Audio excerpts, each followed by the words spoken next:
কেমন আছেন আপনারা? সবাইকে অ্যাডভান্সে শুভ নববর্ষ। একটা মিষ্টি মা ছেলের গল্প। এই ছবিটা আসলে সেই প্রত্যেকটা মায়ের জন্য যারা আমাদের জন্ম দেয়, আমাদের বড় করে, আমাদের এত ভালোবাসা দেয়, আর সেই প্রত্যেকটা ছেলের জন্য আর মেয়ের জন্য যারা বড় হয়ে নিজের মা বাবার পাশে দাঁড়ায়, তাদের জন্য এই ছবিটা। ভাব ছাড়া আড়ি সম্ভব নয়, এবং যেখানে আড়ি থাকবে সেখানেই কিন্তু ভাবের সবচেয়ে বেশি মূল্য তুমি বুঝতে পারবে। তো আড়ি এবং ভাব কিন্তু হ্যান্ড ইন হ্যান্ড যায়, লাইফের একটা খুব ইন্টিগ্রাল পার্ট। এই ভালোবাসার জন্যই আমরা সাহস পাই যে যাতে আরও ছবি করতে পারি আর ভালো ভালো ছবি দর্শকদেরকে প্রেজেন্ট করতে পারি।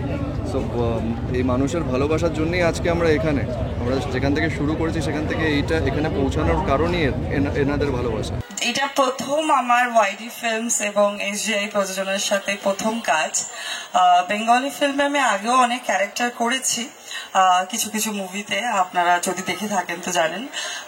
এই মুভিটাতে যে ক্যারেক্টারটা করেছি সেটার জন্য মানে আমি বলে বোঝাতে পারবো না যে how much grateful I am.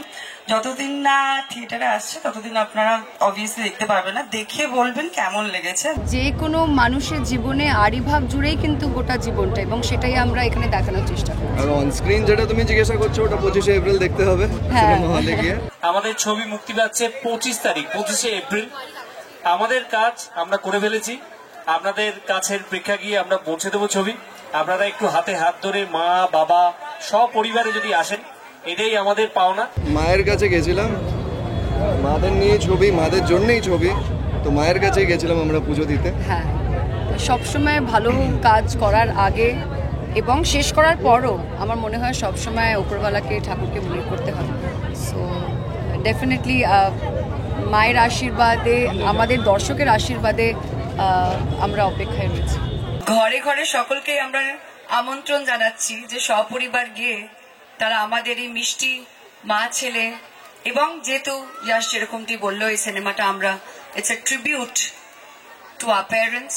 OTT বা স্যাটেলাইট চ্যানেলের উপর ডিপেন্ড না করে হলে গিয়ে দেখবেন। নিশ্চয়ই জানাবেন আমাদেরকে, যে কোনো প্ল্যাটফর্ম বেছে নেবেন, সোশ্যাল মিডিয়ার বা যেভাবেই জানাতে চাইবেন, কিন্তু জানাবেন যে সিনেমাটা কেমন লাগলো। আপনাদের ফিডব্যাক, মানে সিনেমাটা তো আমরা আপনাদের জন্য বানাই, আপনাদের ভালো লাগলে বা খারাপ লাগলে যেটাই লাগুক আমাদের প্লিজ জানাবেন। 25শে এপ্রিল আড়ি দেখতে ভুলবেন না।